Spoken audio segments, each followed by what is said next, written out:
Saudi আরবে এক আদালত হয়েছে। আদালতে দুই ভাই ঝগড়া করছে। এক ভাই বলছে মাকে আমি রাখবো, আরেক ভাই বলছে না মাকে আমি রাখবো।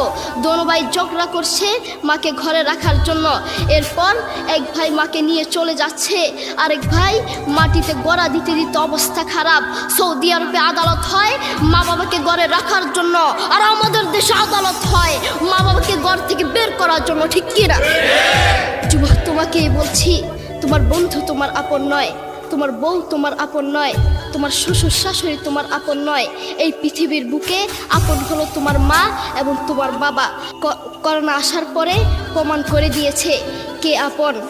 এক মেয়ে তার মাকে ফোন করে বলছে, মা আমার স্বামীর করোনা হয়েছে। মা বললেন সাবধান, তার কাছে যাবি না, আমি সকালে সিএনজি পাঠিয়ে দিব, তুই টপ করে সিএনজিতে উঠে যাবি। এটার নাম দুনিয়া, এটার নাম দুনিয়া।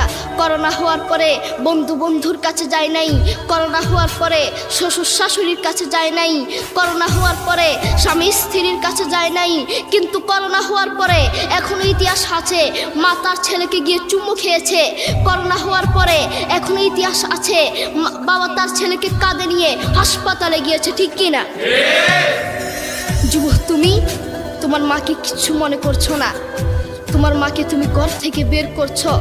ছেলে বিদেশ থেকে এসেছে, এসে শ্বশুর বাড়িতে গিয়েছে, তারা তাকে উল্টাপাল্টা বুঝিয়েছে। এখন বাড়িতে এসে সে বলছে, মা তুমি আমার টাকায় খাও, আমার ঘরে থাকো, আবার আমার বউকে পিটাও। এই কথা শোনার পরে কি কোনো মার কলিজা আছে? মা বাথরুমে গিয়ে আধা ঘন্টা কাঁদতে লাগলেন, কেঁদে অজু করে নামাজে দাঁড়ালেন। নামাজ পড়ে আল্লাহর কাছে বলতে লাগলেন, আল্লাহ তুমি আমার মার উপর রাগ করিও না, আমার ছেলের উপর রাগ করিও না, ও ভুল করেছে, তুমি আমার ছেলের উপর রাগ করিও না, আমি আমার ছেলেকে বুঝাবো। এরপর মা গিয়ে ছেলেকে বুঝাচ্ছেন, বলছেন বাবা তুমি আমাকে বের করে দিবা, সমস্যা নেই, তুমি আমাকে বের করে দিও, কিন্তু আমার একটা স্বপ্ন আছে। ছেলে বললেন কি স্বপ্ন বলেন? মা বললেন তুমি বাজারে গিয়ে একটা পাকা আম নিয়ে আসবা, এসে তোমার বুকের উপর রাখবা, সকালে উঠে ওটা আমি খাবো। এরপর ছেলে বললেন আচ্ছা ঠিক আছে। ছেলে বাজারে গিয়ে একটা পাকা আম নিয়ে আসলো, এসে বুকের উপরে রাখলো।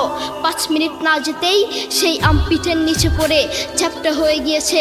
এরপর ছেলে মাকে বললেন, মা তুমি কি সকালে উঠে আমটা খাবে? ওটা 5 মিনিট না যেতেই পিঠের নিচে পড়ে চ্যাপ্টা হয়ে গিয়েছে।